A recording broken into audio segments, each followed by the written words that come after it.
Dan looked at Cameron and said, "I hear you like Spider-Man." No, Cameron does not like Spider-Man. Cameron loves Spider-Man. He was going to write, direct, and produce Spider-Man.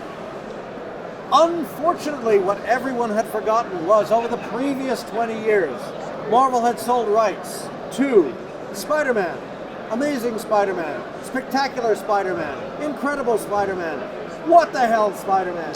Most of these guys are thinking, Jim Cameron, we're there.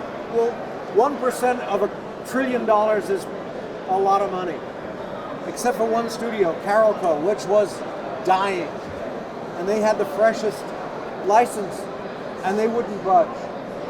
They just dug in their heels and dug in their heels, and finally Cameron just said, I'm out of here. I will never do this fudging project ever. He used another word. No matter how brilliant the idea, there's always someone who can muck it up. And I used a different word. Of course you did. Hi. Hi. What up? Cheers. Cheers.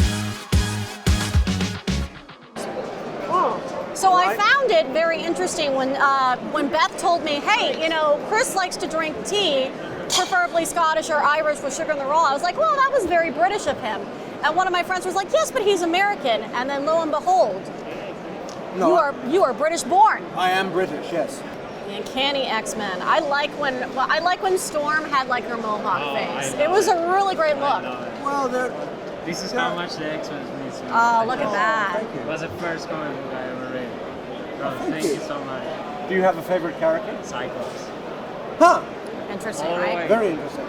Thank you. You're more than Nice to welcome. meet you. This has about as much emotional resonance as X-Men 137. I Well- didn't think it was possible, but it blew me away. Hey, I'm really good, but the joke is when you're working with an editor like Louise Simonson, and when I'm pitching the idea of Darkseid, Dark Phoenix, and Walter Simonson happens to be walking by the door, and I just said, Darkseid, Dark Phoenix. And somebody mentioned Darkseid? Yeah. And suddenly, we were there. Like a house of fire. Well, It is. No, it's a classic. It really is. Well, thank you. for it Thank and you. everything else you've done, Chris. thank you very much. Take care. Yeah, Dark Phoenix is pretty cool. White Phoenix is also pretty great too. Well, listen, thank you so much, Chris Claremont. We'll The be in pleasure touch. was totally mine. Thank you very much Of for course. swinging by. Of course. Enjoy your tea. Thank you. Let us know if you need a refill down the line. We'll be around all day long. Thank you. If it were anything, that's why my first thought was if you came like at 4 o'clock on Sunday and said, what would you like to drink? I could say, oh, tequila. I could still come back with tequila. No, that's all right. As Clint Eastwood said, Uh-huh. man's got to know his limitations.